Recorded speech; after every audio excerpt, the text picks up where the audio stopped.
Sometimes the greatest victories hide the darkest defeats.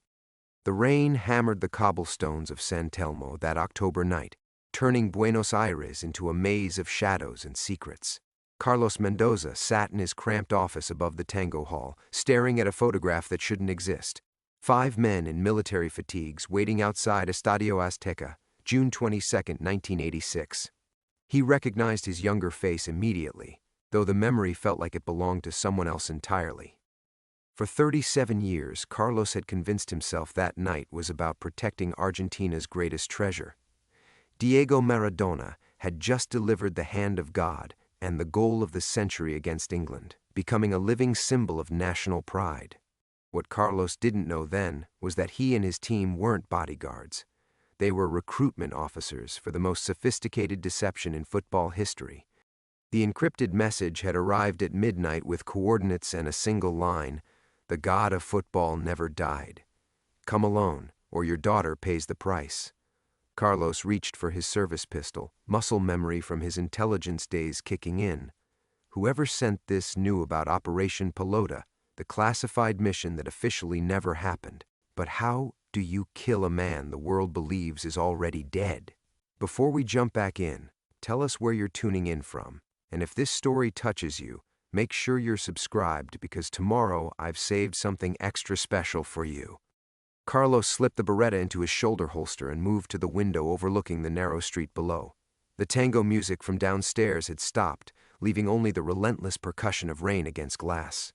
His reflection stared back, gray stubble, weathered hands, eyes that had seen too much. At 58, he looked every day of his age, plus the extra years that came with carrying state secrets. The coordinates in the message pointed to Puerto Madero, the renovated docklands where glass towers stretched toward heaven while the old warehouses rotted at their feet. Carlos knew the area well.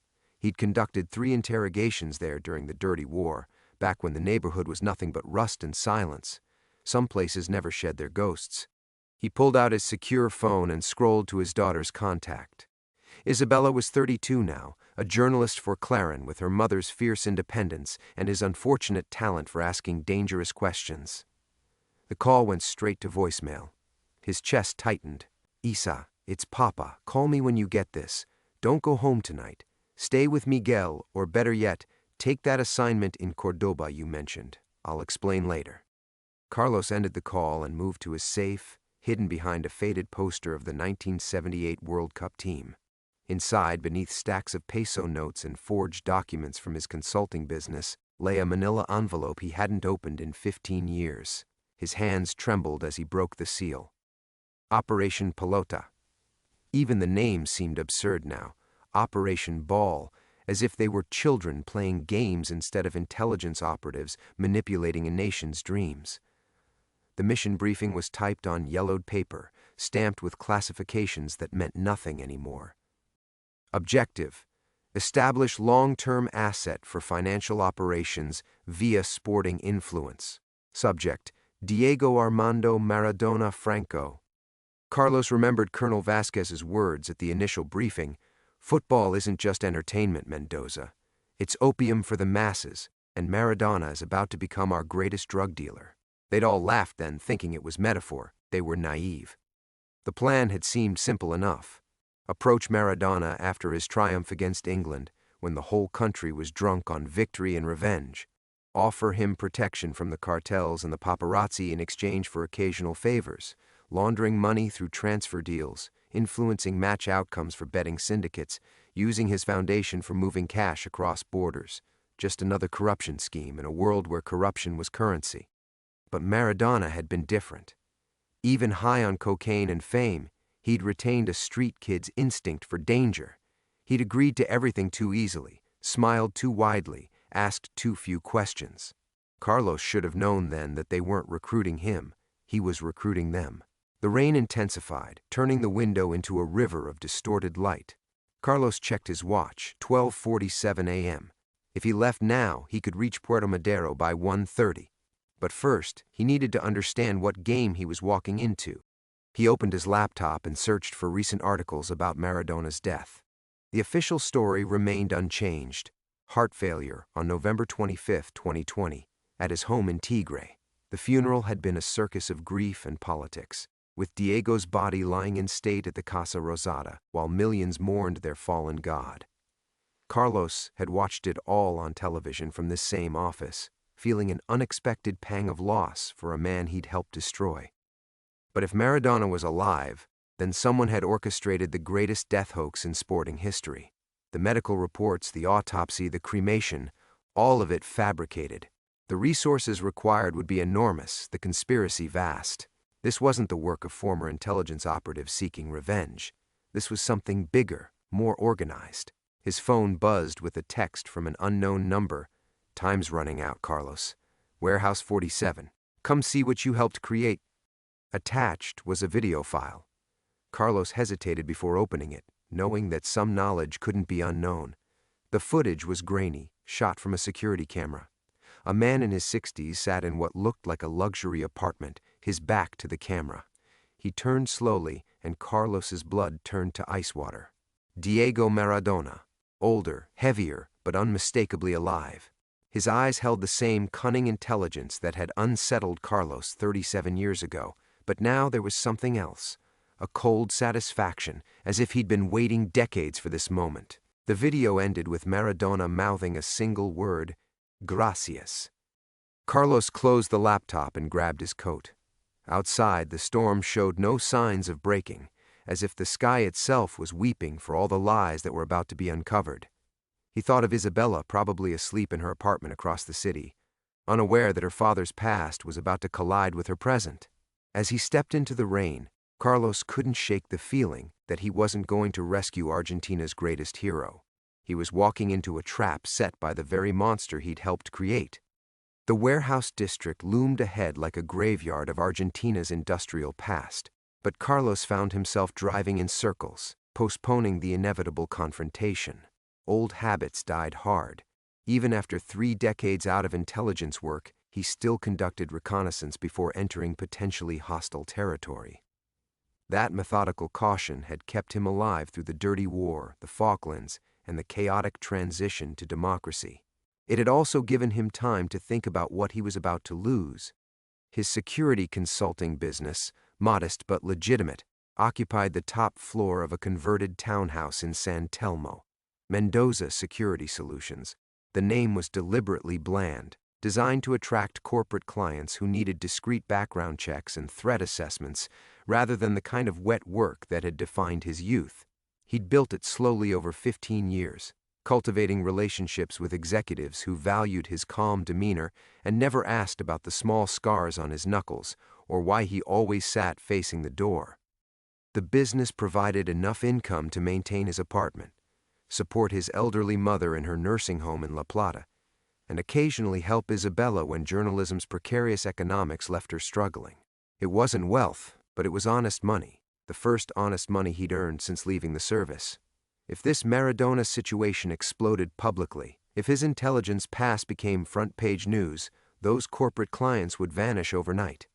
No one wanted a security consultant whose own secrets were splashed across Clarin. Carlos pulled into an all-night cafe near the port and ordered black coffee he didn't need. Through rain-streaked windows, he watched late-shift workers heading to the container terminals. Regular people with regular problems, mortgage payments, sick children, dreams of vacation in Mar del Plata. He envied them their uncomplicated anxieties. His phone buzzed with a WhatsApp message from his neighbor, Senora Morales. "Your lights are still on, Carlos. Working too late again? You need a good woman to make you come home at reasonable hours." She'd been saying this for 5 years, ever since her husband died, and she'd appointed herself guardian of everyone else's domestic welfare. Carlos usually found her meddling endearing, a reminder that someone noticed whether he lived or died. Tonight, her concern felt like a luxury he couldn't afford. He scrolled through his contacts, hovering over Isabella's number. She would be asleep now in the apartment he'd helped her buy, surrounded by the books and awards that marked her rise in Argentine journalism. At 32, she'd already exposed corruption in 3 provincial governments and received death threats sophisticated enough to require his professional assessment. She was fearless in the way only people who'd grown up safe could be fearless, assuming the world's dangers were problems to be solved rather than forces to be survived. Isabella didn't know the full truth about her father's past, She thought he'd been military intelligence during the transition period, tracking down stolen weapons and keeping tabs on former regime loyalists. A sanitized version that let her respect his service without examining its darker implications. If she learned about Operation Pelota, about the money they'd helped launder through football transfers, about the betting syndicates and the cartels, it would destroy not just her image of him, but her faith in the possibility of redemption. The coffee tasted like ash. Carlos checked his watch, 1:15 a.m. Whoever was waiting at Warehouse 47 had chosen their timing carefully. Too late for civilian interference, too early for the morning shift changes that would bring witnesses. Professional timing from people who understood his world. He'd been running from this reckoning for 37 years, building a life that felt increasingly hollow with each passing decade. The business, the apartment, even his relationship with Isabella, all of it constructed on the foundation of secrets that grew heavier with age. Part of him, the part that woke him at 3 a.m. with memories of Colonel Vasquez's laugh, wanted this confrontation, wanted the relief of finally being known completely, even if that knowledge destroyed everything he'd built. But another part, the part that had learned to love ordinary Tuesday evenings reading in his armchair while tango played softly on the radio, recoiled from the chaos that honesty would bring. He'd grown fond of his small routines, Sunday dinners with Isabella, chess games with other retirees in Dorrego Square, the comfortable predictability of a life measured in quarterly business reports rather than body counts. The rain was letting up as he returned to his car. In the distance, the towers of Puerto Madero gleamed like promises of a modern Argentina that had supposedly left his kind of darkness behind. But warehouses still rotted at their feet, and some ghosts refused to stay buried. As Carlos drove toward the coordinates, he realized he wasn't just risking his business or his reputation. He was risking the last 37 years of his life, the patient construction of a man who could sleep without pills and look at himself in mirrors without flinching. If Maradona truly was alive, if this conspiracy was real, then Carlos Mendoza, the security consultant, would die tonight, leaving only the operative he'd tried so hard to forget. Warehouse 47 materialized through the dissipating rain like a monument to industrial decay. Carlos parked 2 blocks away, muscle memory dictating caution even as his rational mind recognized the futility of tradecraft against an enemy who already knew his every move. The building squatted between newer developments, its corrugated walls streaked with rust and decades of neglect. A single light burned in an upper window, the only sign that something waited inside besides shadows and rats. He sat in the car for 5 minutes, watching for movement, counting exits, cataloging sight lines. The habits felt both familiar and foreign, like speaking a language he'd once known fluently but hadn't used in years. His hands moved automatically to check his weapon, ensure his phone was on silent, memorize the location of the nearest hospital. Professional paranoia, Isabella had called it during the few times she'd witnessed these rituals. If only she knew how much paranoia her father still carried, and how much of it was justified. The warehouse district was tomb quiet, except for the distant hum of refrigeration units from the fish processing plant. Carlos approached on foot, keeping to the shadows not because he believed in the tactical advantage, but because old training died hard. His reflection caught in a puddle. A gray-haired man in an expensive coat, looking more like a lost businessman than a former operative, the disguise of normalcy he'd worn so long it had almost become real. The main entrance was secured with a chain that had been recently cut, the metal bright where bolt cutters had bitten through. Someone wanted him to know they'd been here first, that this encounter was happening on their terms. Carlos pushed through the door and stepped into a cavern of shadows and industrial debris. The warehouse stretched into darkness, its ceiling lost in the gloom above. Conveyor belts and sorting machines stood like the skeletons of extinct beasts, draped in plastic sheeting that rustled with his movement. The air smelled of motor oil and something else, expensive cologne, oddly out of place in the decay. "You're late, Carlos," the voice echoed from the far end of the warehouse, heavily accented but speaking Spanish with Porteño inflections. "I was beginning to think 37 years had made you soft."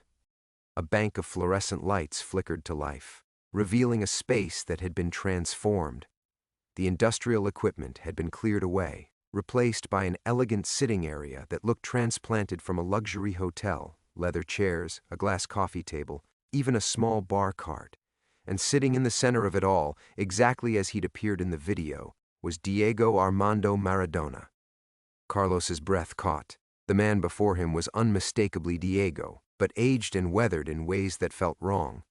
The official death had occurred 3 years ago, yet this version of Maradona looked a decade older than he should have. His famous curls were now silver white, his face lined with exhaustion or illness. Only the eyes remained unchanged, sharp, calculating, holding secrets like a professional gambler holding cards. Surprised? Maradona rose from his chair with the careful movements of a man managing chronic pain. You shouldn't be. You helped teach me that the difference between perception and reality is where the real power lives. Carlos found his voice. The funeral, the mourning, your daughter believes her father is dead. Yes, it was necessary. Maradona poured himself a glass of wine from a bottle Carlos recognized as a Malbec that cost more than most Argentines made in a month. Grief is easier than truth, don't you think? You've spent decades proving that. The warehouse seemed to contract around them, the casual elegance of the seating area making the confrontation feel surreal. Carlos kept his distance, his hand resting near his weapon out of habit more than strategy. If Maradona was here, he wasn't alone. The lighting, the furniture, the wine, this was theater, designed to unbalance him. Operation Pelota, Carlos said. It was supposed to end in '87. Maradona's laugh was bitter. End? Carlos, it never began. Not the way you thought. He gestured toward a second chair. Sit.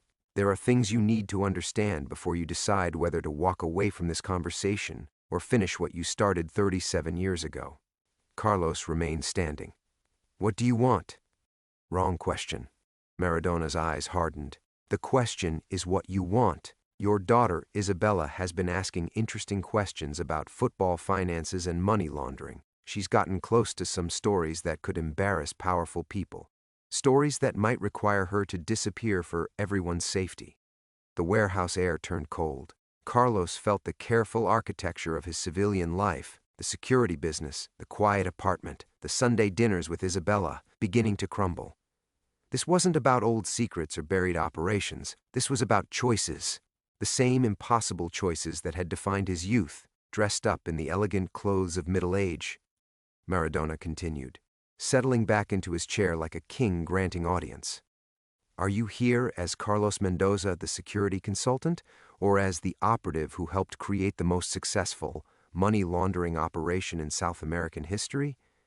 Because depending on your answer, your daughter either continues her journalism career or she joins her father in learning that some truths are too dangerous to publish. Carlos's legs felt unsteady, but he refused to sit. Taking the offered chair would signal acceptance of Maradona's rules, and he'd learned long ago that whoever controlled the terms of engagement controlled the outcome. Instead, he took a half step backward, creating distance that felt psychological as much as physical. You're bluffing, he said, though his voice carried less conviction than the words demanded. Isabella is careful. She knows how to protect herself. Does she? Maradona swirled the wine in his glass, studying the dark liquid as if it held answers. Tell me, Carlos, when was the last time you performed a proper security assessment on your own daughter? When did you last check her routes to work, her digital footprint, the people she's been interviewing? The questions hit like physical blows. Carlos realized with growing horror that he'd been so focused on maintaining the boundaries between his past and present that he'd forgotten the most basic rule of protection work. Threats don't respect boundaries. Isabella's safety depended on skills he'd deliberately let atrophy, knowledge he'd tried to forget. She's investigating football corruption in the provincial leagues, he said, more to himself than to Maradona. Small-time embezzlement. Nothing that would connect to international money laundering? Nothing that would trace back to transfer deals from the 1990s? Maradona's smile was predatory. Your daughter is more talented than you realize, Carlos, and more naive. She thinks she's chasing municipal corruption, but she's actually mapping the same networks we helped establish 40 years ago. Networks that are still very much operational. Carlos felt the walls of the warehouse pressing closer. Isabella's recent stories flickered through his memory, exposés on suspicious transfers between Buenos Aires clubs and obscure European teams, investigations into foundation money disappearing into offshore accounts. He'd been proud of her work, impressed by her meticulous research. He'd never considered that her targets might shoot back. The beauty of our old system, Maradona continued, was that it was designed to evolve. Football got bigger, money got more sophisticated, but the underlying structure remained. Your daughter has been connecting dots that lead directly back to Operation Pelota. She just doesn't know it yet. Why tell me this? Why not just— Carlos couldn't finish the sentence. The old him would have eliminated the threat quietly, professionally. But that man was supposed to be dead, buried under 37 years of deliberately ordinary life. 'Cause I need you functional, not destroyed by grief. Maradona set down his wine and leaned forward. There are other people interested in Isabella's research. People who lack my sentimental attachment to old partnerships. They see her as a problem to be solved. I see her as leverage to bring her father back into the game. The word game hit Carlos like a physical blow. That's how they'd always talked about it. The intelligence work, the operations, the careful manipulation of lives and nations. A game with rules only they understood, played on boards that stretched across continents. He'd thought he'd quit playing, but now he realized he'd just been sitting out a few hands while the game continued around him. I built a life, he said quietly, a clean life. You built a hiding place. Maradona's voice carried an odd mixture of contempt and sympathy. A very pretty hiding place, I'll grant you. But did you really think it would last forever? Did you think the people whose money we moved, whose operations we protected, would just forget about us when we decided we were tired of playing? Carlos thought of his apartment, his chess games in the park, Sunday dinners with Isabella. All of it now felt fragile as tissue paper, ready to dissolve at the first touch of his real past. He'd been playing house while dangerous people played for keeps. What do you want from me? The question came out smaller than he'd intended, carrying the weight of a man who'd realized his choices were illusions. The same thing I've always wanted, a partner who understands the rules. Maradona stood slowly, moving to the improvised bar cart. There's a job that requires your particular skills, something that will solve both our problems and ensure your daughter's continued safety. Consider it a final play in a very long game.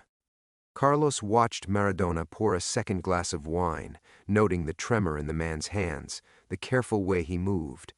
Whatever had happened to fake Maradona's death had left him damaged, possibly dying.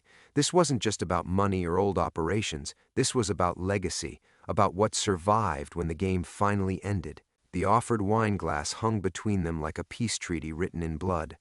Carlos stared at it, knowing that accepting would mean abandoning the last 37 years of his life, but refusing might mean abandoning Isabella to consequences he couldn't control. His hand remained at his side, paralyzed between two impossible futures. Carlos stared at the wine glass for what felt like hours but was probably only seconds. The burgundy liquid caught the harsh fluorescent light, transforming it into something that looked disturbingly like blood. His reflection wavered in the surface, a distorted face that seemed to belong to someone he'd spent decades trying to forget. Time's not our friend here, Carlos. Maradona's voice had lost its theatrical edge, becoming something more urgent, more human. There are people watching Isabella right now, good people for the moment, but my influence has limits, and those limits are shrinking. The mention of watchers made Carlos's tactical mind snap into focus despite himself. How many? Does it matter? You can't protect her from your chess games in Dorrego Square. You can't security consult your way out of this. Maradona extended the glass another inch. The only way through is the way we always solved problems. Carlos reached out and took the wine. The weight of the glass felt enormous, as if he were lifting years instead of crystal. The moment his fingers closed around the stem, he felt something fundamental shift inside himself. A door closing on Carlos the security consultant, another opening for the operative he'd tried to bury. Tell me about the job, he said, then drank. The wine was excellent, which somehow made everything worse. Even here, in this grotesque theater of industrial decay and luxury, Maradona maintained his standards. Some habits died harder than others. There's a man named Viktor Kozlov, Russian, but he's been working out of Montevideo for the past 5 years. He's been tracking the same money trails as your daughter, but from the other direction, following the cash flow from European clubs back to their South American sources. Carlos felt pieces clicking into place. He's mapping our old network. More than that, he's planning to sell what he's learned to the highest bidder. Could be the Americans, could be our own government, could be the cartels. Doesn't matter who, any of them would use the information to burn down everything we built and everyone who helped build it. The warehouse felt smaller now, as if the shadows were contracting around their pool of light. Carlos could sense movement in the darkness beyond, the watchers Maradona had mentioned, or perhaps just the ghosts of his own past finally catching up. Either way, the sensation was familiar, comforting in its terrible way. You want me to eliminate him. I want you to retrieve what he's stolen and ensure he can't continue his research. How you accomplish that is your professional judgment. Maradona moved to a briefcase Carlos hadn't noticed before, withdrawing a thick folder. Financial records, travel patterns, security assessments, everything you need to plan the operation. Carlos accepted the folder without looking at its contents. The weight of it felt like gravity shifting beneath his feet. And if I refuse? Then, in 72 hours, Victor Kozlov will receive an anonymous tip about an investigative journalist in Buenos Aires who's been asking dangerous questions. Isabella becomes his insurance policy, and you become irrelevant to her survival. The words hit like a physical assault, but Carlos found himself nodding. This was the logic he'd grown up with, the arithmetic of intelligence work where every equation balanced on someone's grave. He'd forgotten how seductive it could be. The clarity of purpose, the elimination of moral complexity in favor of tactical necessity. There's something else. Maradona returned to his chair, moving like a man whose time was running out. Kozlov isn't working alone. He has a partner in Buenos Aires, someone with access to records from the original Operation Pelota, someone who knows enough to connect your daughter's research to the bigger picture. Who? Colonel Vasquez's son, Martin. He survived the helicopter crash that killed his father, spent the last 30 years building a legitimate career in football administration, until 6 months ago, when Kozlov approached him with an offer he couldn't refuse. The name hit Carlos like ice water. Colonel Vasquez had been their handler during Operation Pelota, the architect of the entire money laundering scheme. Carlos had thought the man's death in 1987 had closed that chapter forever. But apparently the sins of the fathers had more staying power than their flesh. Martin has the operational files his father kept as insurance, Maradona continued. Financial records, personnel lists, photographs, everything needed to destroy what's left of our network and everyone in it. Carlos opened the folder, scanning financial statements and surveillance photos. Kozlov was a lean man in his 50s, photographed entering banks and meeting with lawyers. He looked like what he probably was, a middle management criminal with expensive tastes and flexible ethics. Not particularly dangerous in himself, but dangerous in what he represented. When do I leave? The question came out automatically, muscle memory from a life he'd thought he'd abandoned. Tomorrow night. There's a football match in Montevideo. River Plate versus Nacional. Good cover for a Buenos Aires businessman to cross the border. Maradona smiled, and for a moment he looked like the young player Carlos remembered. Just like old times, no? Carlos finished his wine and set the glass down with the careful precision of a man who'd just signed his own death warrant, or perhaps his rebirth certificate. In his world, the two had always been the same thing. The morning light filtering through Carlos's apartment windows felt different now, sharper, more clinical, as if he were seeing his life through the eyes of someone planning to abandon it. He stood at the kitchen counter, methodically checking the contents of his old operational kit, items he'd kept hidden behind a false panel in his bedroom closet for 37 years, like some kind of lethal shrine to his younger self.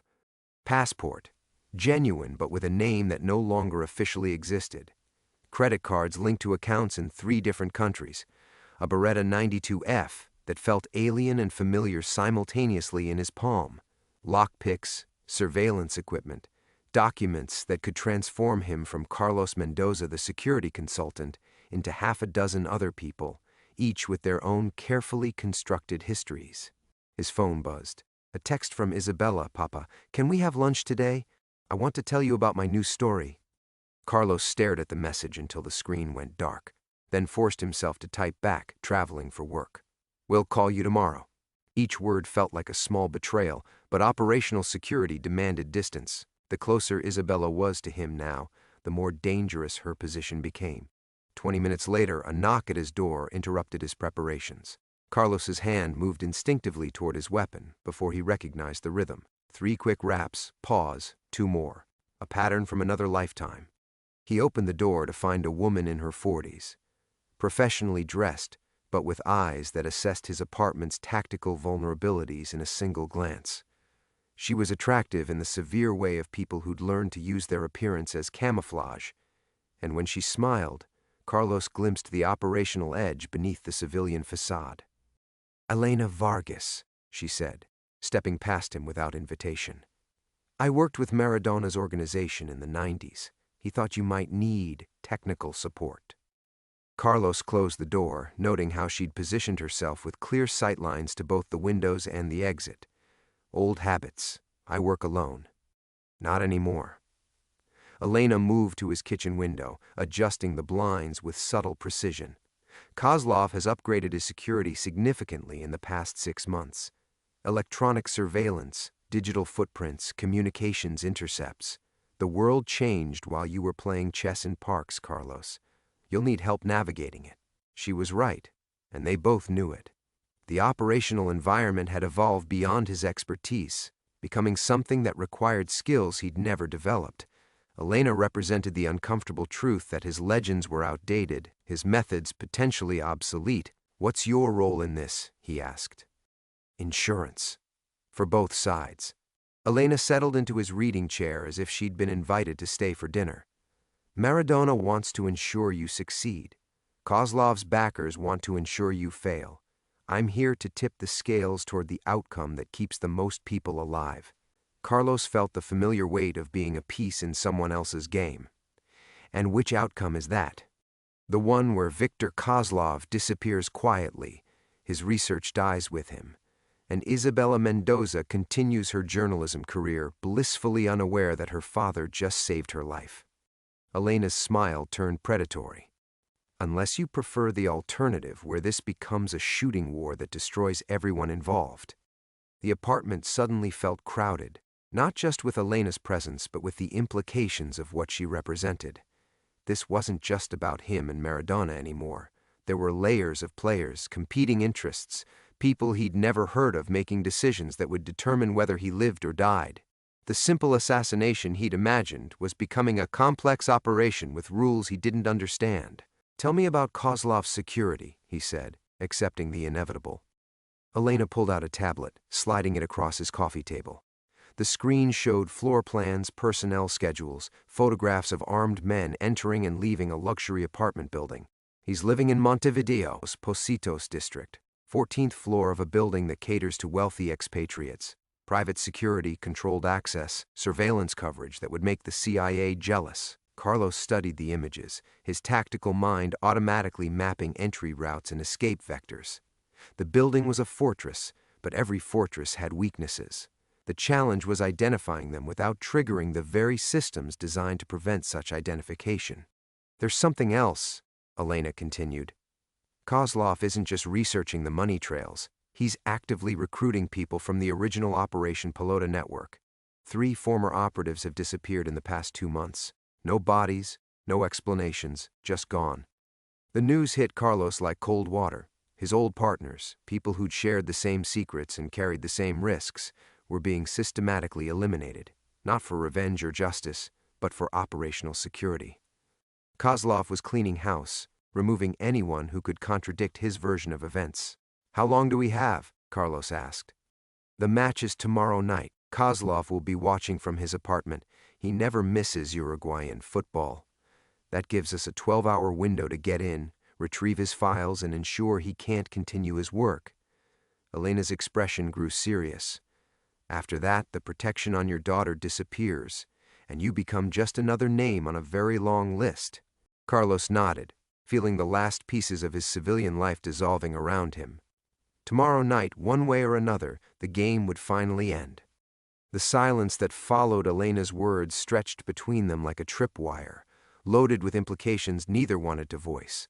Carlos closed the tablet and walked to his window, studying the familiar street below where he'd spent countless mornings walking to the newsstand, buying coffee, living the careful fiction of normalcy.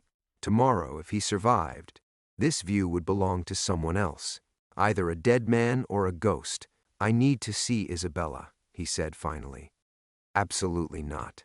Elena's response was immediate, professional. "Any deviation from routine increases risk exponentially. Your daughter is safe as long as you remain focused on the objective." Carlos turned from the window, and Elena saw something in his expression that made her hand drift unconsciously toward her concealed weapon. The transformation was subtle but complete, the retirement-softened security consultant disappearing beneath the predatory stillness of the operative he'd once been. "I'm not asking for permission," he said quietly. They stared at each other across 30 feet of apartment space that suddenly felt like a battlefield. Elena's tablet showed Kozlov's fortress apartment, but the real tactical challenge was happening right here. Two professionals calculating angles of approach, evaluating the other's capabilities, preparing for violence that neither wanted but both were trained to deliver. 1 hour, Elena said finally. Public place, normal behavior, no emotional conversations, and I'll be watching. Carlos's nod was barely perceptible. He moved to his closet, selecting clothes that would help him blend into the lunch crowd at Isabella's favorite cafe near the university. As he dressed, Elena studied his operational kit with professional interest, noting the vintage equipment mixed with more modern additions. "When did you last kill someone?" she asked. The question hung in the air like smoke. Carlos continued adjusting his jacket, but Elena caught the minute hesitation in his movements, the pause of a man accessing memories he'd spent decades trying to forget. Caracas, 1987. A banker who'd discovered one of our accounts. His voice carried no emotion, just the flat recitation of operational history. 3 shots, close range, made it look like a robbery. 24 years ago. Elena's tone was clinical, diagnostic. Muscle memory degrades, moral inhibitions strengthen. "Are you prepared for what might be necessary tomorrow?" Carlos met her eyes in the reflection of his bathroom mirror. "Viktor Kozlov represents an existential threat to my daughter's survival. What do you think?" The words carried a weight that made Elena reassess her assumptions about the man she'd been assigned to support. She'd read his files, studied his operational history, but reading about violence and witnessing its psychological infrastructure were different things. Carlos Mendoza, the chess-playing retiree, was a mask. Beneath it lived something much more dangerous. "The cafe is 6 blocks from here," she said, checking her watch. "You have 58 minutes. Carlos walked the familiar streets with deliberately casual pace, but his peripheral vision cataloged every parked car, every loitering pedestrian, every possible surveillance position. Elena's presence was invisible but constant, a shadow he couldn't see but knew was there, watching for threats or betrayal with equal vigilance. The Café Tortoni buzzed with university students and business lunches, a perfect cover for what needed to be a perfectly ordinary father-daughter meeting. Carlos spotted Isabella at their usual corner table, her laptop open, surrounded by the organized chaos of investigative journalism. Printouts, notebooks, coffee cups, creating rings on documents that might contain someone's death warrant. She looked up as he approached, her smile bright and uncomplicated in a way that made his chest tighten. For 37 years, that smile had been his anchor to legitimate humanity. After tomorrow, it might become just another beautiful thing he'd destroyed. "Papa, I thought you were traveling." She kissed his cheek, her familiar perfume mixing with the cafe's atmosphere of coffee and cigarettes and normal people living normal lives.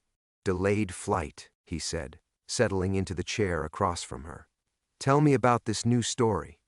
Isabella's enthusiasm transformed her face as she launched into details about financial irregularities in football transfers, suspicious patterns in foundation funding, connections between European clubs and South American money sources. Every word confirmed Carlos's worst fears. She was systematically mapping the same networks he'd helped create, following threads that led directly back to Operation Pelota.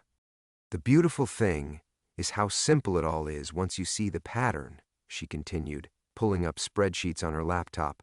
Money goes out through legitimate transfers, comes back through offshore accounts, gets cleaned through club acquisitions. It's elegant, really. Someone designed this system to be almost invisible. Carlos nodded and made appropriate responses, but his attention was divided between his daughter's words and the tactical environment around them. Elena sat 3 tables away, hidden behind a newspaper but positioned for optimal sightlines. 2 men near the window might be surveillance, or might be accountants having lunch. A woman at the counter could be waiting for coffee or waiting for a signal.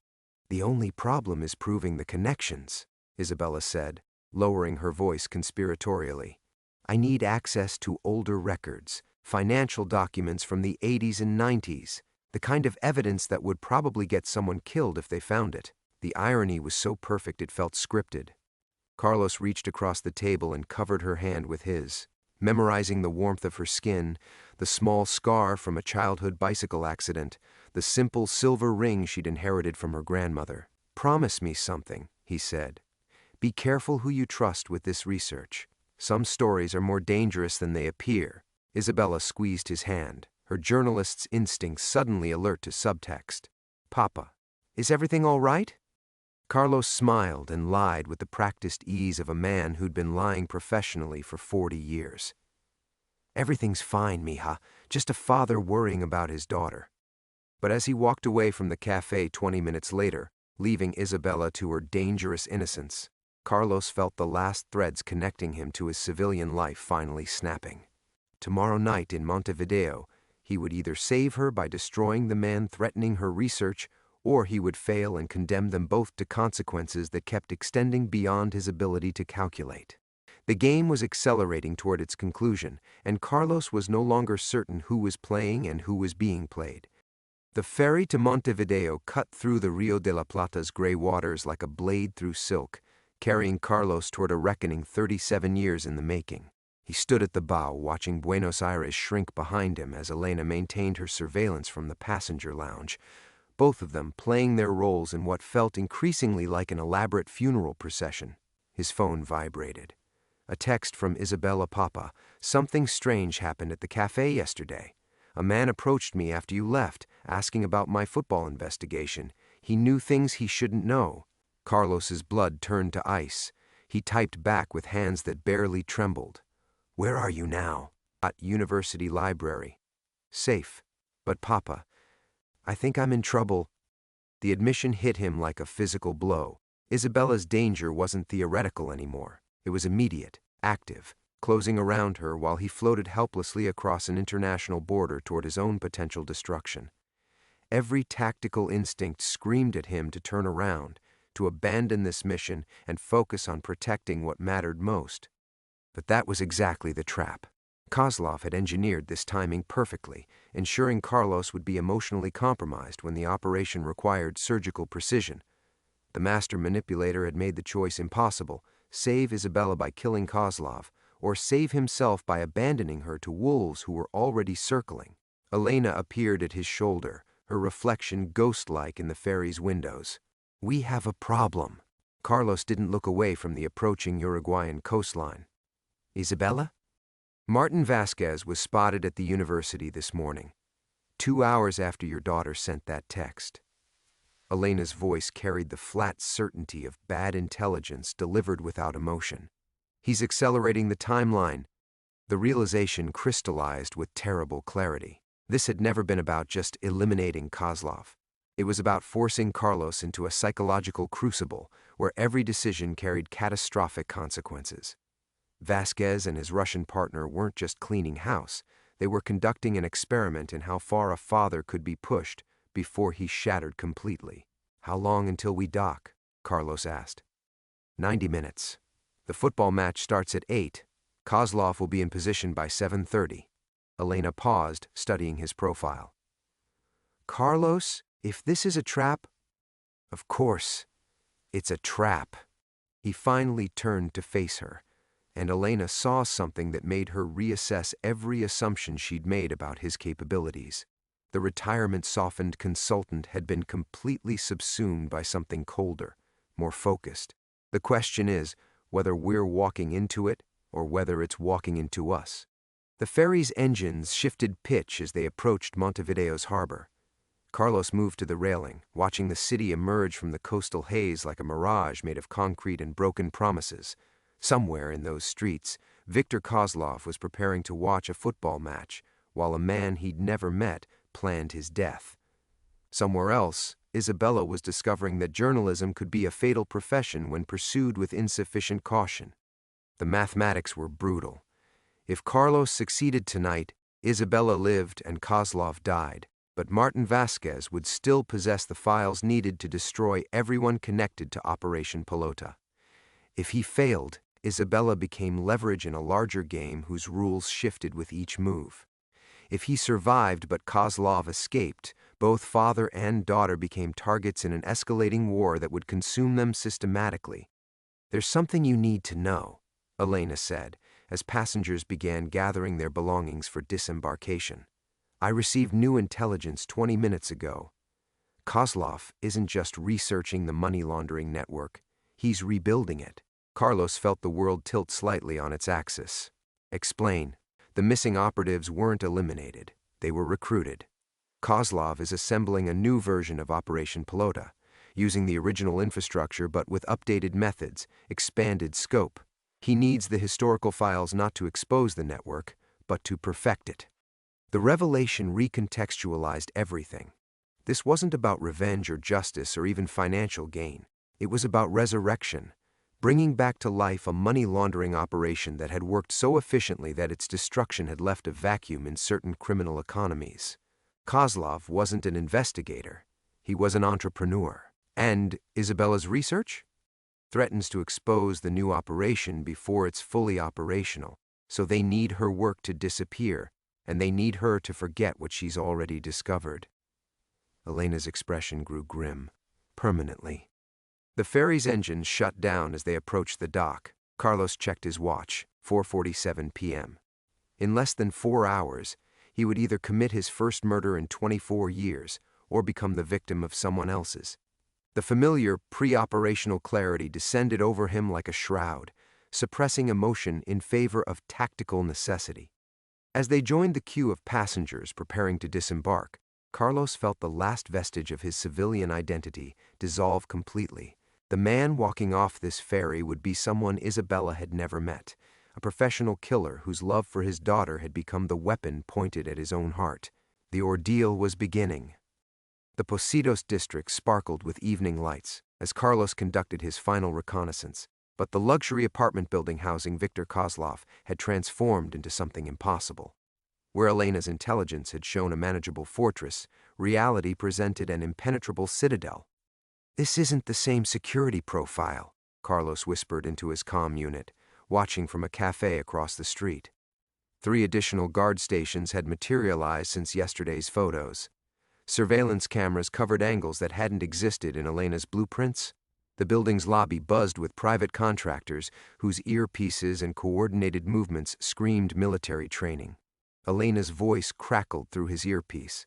"Kozlov upgraded everything this afternoon. He knows we're coming." The tactical situation had deteriorated beyond acceptable parameters, but Carlos felt the familiar ice-cold clarity that came with impossible odds. 24 years of retirement hadn't dulled his ability to adapt when survival demanded it. He cataloged the new defensive positions, mentally mapping alternative approaches, while his phone buzzed with another message from Isabella. "Papa, the man from yesterday came back. He has friends now. I'm scared." The accompanying photo showed 3 men positioned outside the university library, professionals maintaining surveillance positions with the casual confidence of predators who'd already won. Carlos recognized the operational signature: intimidation escalating toward action, pressure applied with surgical precision to force exactly the decision they wanted. "They have her surrounded," Elena reported through the comm. "Martin's people moved into position an hour ago. She doesn't know she's already trapped." Carlos closed his eyes, feeling the tactical situation collapse around him like a controlled demolition. Every element had been orchestrated to create this moment: Kozlov unreachable behind upgraded security, Isabella isolated and vulnerable. Carlos himself positioned exactly where his enemies wanted him, close enough to see the target, far enough to fail. His phone rang. Unknown international number. Carlos Mendoza. The Russian accent carried aristocratic amusement. Viktor Kozlov, calling from his fortress apartment to deliver the coup de grace personally. I believe you've been looking for me. Something like that. Carlos kept his voice neutral while scanning for observation posts. Somewhere above him, Kozlov was probably watching through high-powered optics, turning this conversation into theater for his own entertainment. Your daughter has such dedication to her research. Even now, surrounded by my associates, she continues working on her article about football finance irregularities. Such professional commitment deserves recognition, don't you think? The words landed like physical blows. Carlos gripped the phone tighter, feeling decades of operational discipline straining against paternal fury. What do you want? A simple transaction. You walk away from this charming Montevideo evening, return to Buenos Aires, and convince your daughter that investigative journalism is less rewarding than she'd imagined. In exchange, she continues breathing. Through his earpiece, Elena's voice carried desperate urgency. Carlos, don't respond. We can still... But the tactical mathematics had already resolved into crystalline clarity. Kozlov's fortress was impregnable. Isabella was surrounded. The operation had been compromised from the beginning, probably from the moment Elena first appeared at his apartment. They'd been playing a game where the opposition controlled every piece except Carlos himself, and now even that final piece was being removed from the board. And if I refuse? Carlos asked, though he already knew the answer. Then your daughter discovers that some stories extract a higher price than anticipated. Her research ends tonight, one way or another. The only variable is whether she survives her own curiosity. The line went dead. Carlos stared at the apartment building where warm lights glowed behind reinforced windows, where Viktor Kozlov was probably raising a toast to another successful manipulation. Across the city, Isabella sat in a library surrounded by armed men, unaware that her father's love had become the instrument of her destruction. His phone buzzed with a final text from her, "Papa, I love you. Whatever happens, know that you gave me the courage to chase the truth." The words shattered something fundamental inside Carlos's chest. 37 years of being Isabella's hero, of representing safety and protection in her world, reduced to this moment of absolute helplessness. Every skill he'd accumulated, every victory he'd achieved, every sacrifice he'd made, all meaningless against the simple reality that loving someone made you infinitely vulnerable to anyone willing to threaten them. Elena materialized beside him on the cafe's terrace, her expression carrying the weight of operational failure. We can try again tomorrow. Different approach, better intelligence. But Carlos was already walking away, his shoulders carrying the defeated posture of a man who'd discovered that some games couldn't be won, only survived. The legendary operative who'd shaped Argentine history for 4 decades had been neutralized by the most ancient weapon in the world, a father's love turned against itself. In the distance, football crowds cheered as the evening match reached its climax.